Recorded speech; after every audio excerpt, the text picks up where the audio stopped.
Magandang araw, Pilipinas!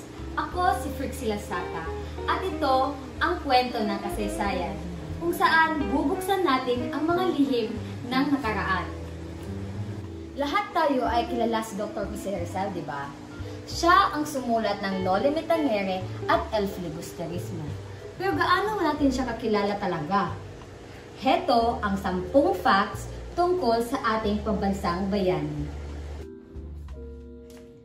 Si Jose Protasio Rizal Mercado y Alonzo Rialonda o kilala bilang si Dr. Jose Rizal ay ipinanganak noong June 19, 1861 sa Calamba, Laguna at siya ay pang-7 sa 9 na magkakapatid.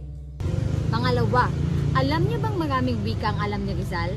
Marunong siyang magsalita ng higit 22 lingwahe at kasama na rito ang Ingles, Espanyol, Hapon, Pranses at iba pa. Alam niyo ba si Dr. Jose Rizal ay hindi lang basta mahilig sa paghahalaman.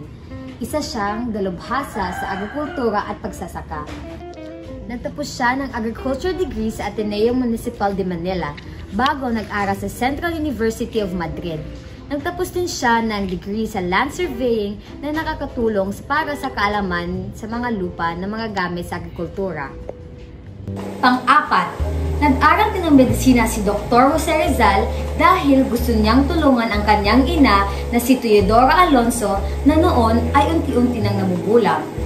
Bukod dito, bilang isang makabayan, gusto rin niyang makatulong sa kanyang kapwa Pilipino, lalo na noong panahong limitado pang mga serbisyong medikal sa bansa. Bukod sa pagsusulat, si Rizal ay magaling din sa pagpipinta at paggawa ng eskultura. Alam niyo ba na ang unang painting ni Dr. Jose Rizal ay posibleng larawan ng kanyang kapatid na si Saturnina Rizal Hidalgo na ipininta niya noong siya ay 17 taong gulang at ito rin yata ang posibleng natitira niyang oil painting. Kahit sa kanyang bakanting oras ay nakagawa ng isang larong panghula na tinawag niyang La Sibylla Cumana.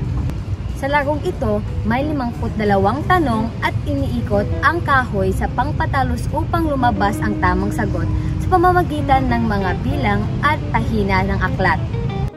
Bukod pa rito, mahilig din si Rizal sa mga alagang hayop.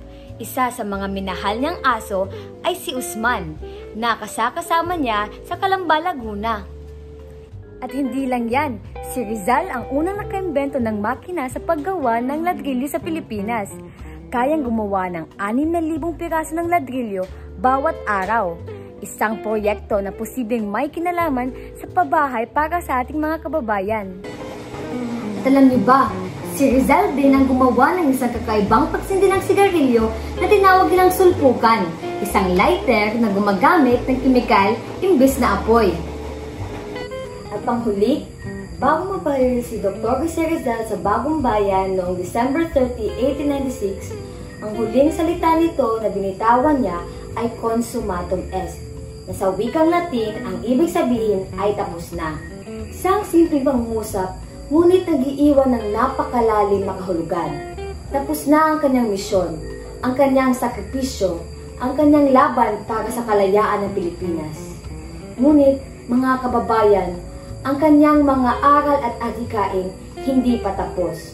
Hanggang ngayon, tayo ang magpapatuloy ng kanyang sinimulan.